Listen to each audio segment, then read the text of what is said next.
Welcome back to Movie Mojo. Today we are going to review the crime thriller film, Don't Breathe.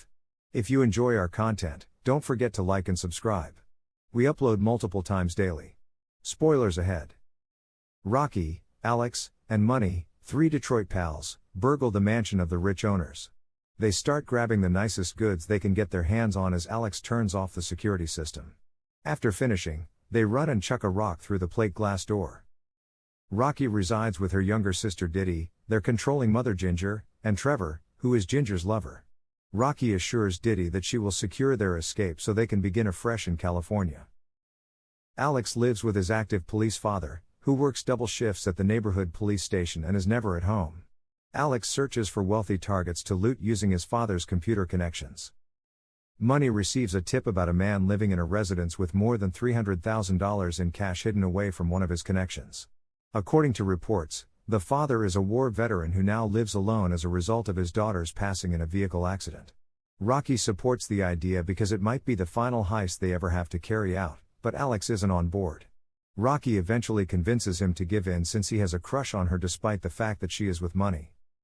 The three discover that the man is blind as they stalk his home, which is the only one on the street that is still occupied because it is in a slum area. Alex believes that robbing a blind man is wrong, but Money counters that just because a person is blind doesn't make them a saint. Then the man's deadly Rottweiler dog charges the car door, startling the friends. The three start the robbery that evening. Rocky has a fresh tattoo of a ladybug on his wrist, which Alex notices. She explains that when she was younger, her father abandoned the family and her mother held Rocky responsible. She would sob before being imprisoned in the trunk. A ladybug once flew into the trunk and stayed there with her. She claims that after having it colored in California, she won't ever mark her body once more. The buddies proceed to the man's residence. Money gives the dog a medicine to make him pass out so they can enter the house safely. Rocky enters first and turns off the security system through a small bathroom window. Money makes fun of Alex for having a crush on Rocky while her friends wait for her. She comes back and unlocks the back door. When Money ascends, he discovers the blind man dozing off in front of the TV. As he stands up, the blind man hears a sound. He simply switches off the TV and goes back to sleep. To ensure that the man won't hear anything, Money gasses the space. The group of three discovers a locked basement door. They anticipate finding the man's stockpile here. The blind man is forced to descend to the ground floor as Money begins to smash down the door. Before deciding to draw a gun on the man, Money starts talking and declares that he doesn't want trouble. Money raises the gun to the face of the blind man as he moves forward a little distance. The man quietly approaches and takes the revolver out of Money's grasp, pinning him against the wall. Money is questioned by the blind man over their number in the residence. Money claims that he is the only one there and begs the other man to let him leave.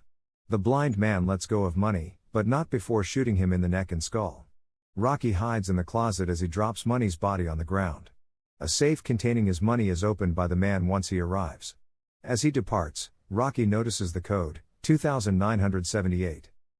After the blind man begins to lock all the doors and windows, Alex goes to find Rocky. They determine that all they need to do is enter clandestinely through the cellar and exit through the cellar door. Rocky first opens the safe and places all the cash in her purse. They move toward the cellar, but the man comes out. He grips Money's gun while the two remain silent. When someone's phone rings, he quickly fires a shot. The man drags Money's body outside as Rocky and Alex go downstairs. Rocky is surprised by a woman, Francisca Tarasic, who is chained to the wall in the basement. Before the woman holds up a newspaper article, Rocky and Alex are terrified and on the verge of walking away. It is revealed that Cindy is the person who accidentally killed the blind man's daughter and was exonerated. She is let free by Rocky and Alex, who then carry her to the cellar entrance. They unlock it, but the blind man is already there. Cindy is killed as the gunman shoots and hits her in the face. The man learns that he shot Cindy as Rocky and Alex are hiding. He sobs and screams in anger over her dead body. Alex decides to try to get back to the front door after taking the man's keys.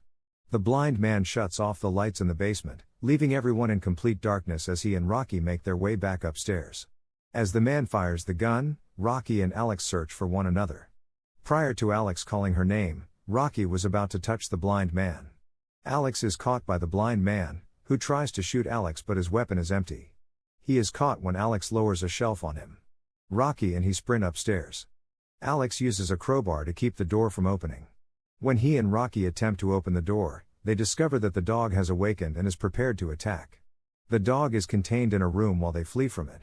Sadly, the blind man emerged from the cellar and now threatens Alex.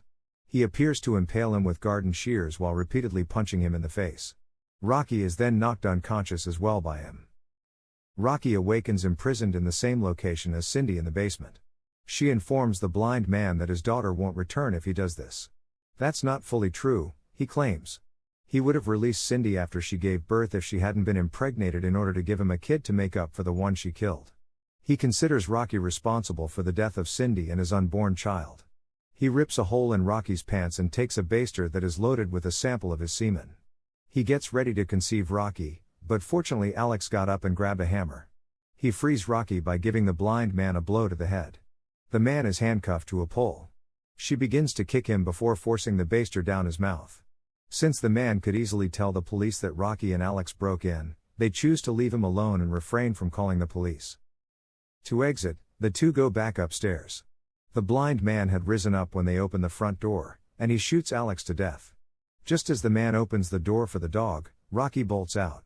Rocky tries to get inside Money's car before the dog catches her as she races back there, but she left her luggage outside. Rocky tries to trap the dog inside the trunk by opening it so she can escape. She goes outside to collect the money when her scheme is successful, but the blind man appears and knocks Rocky down once more. Rocky is dragged by the blind man back to his residence to do his work. Rocky gets a burst of optimism and confidence when a ladybug flies onto her hand. Rocky snatches the key to activate the alarm, which causes the man to become distracted. She seizes the crowbar and repeatedly hits the blind man over the head until he tumbles into the cellar and gets shot in the side by his gun. Before the police arrive, Rocky takes the money and leaves the house. Rocky and Diddy are currently waiting to begin their new lives at the Detroit airport.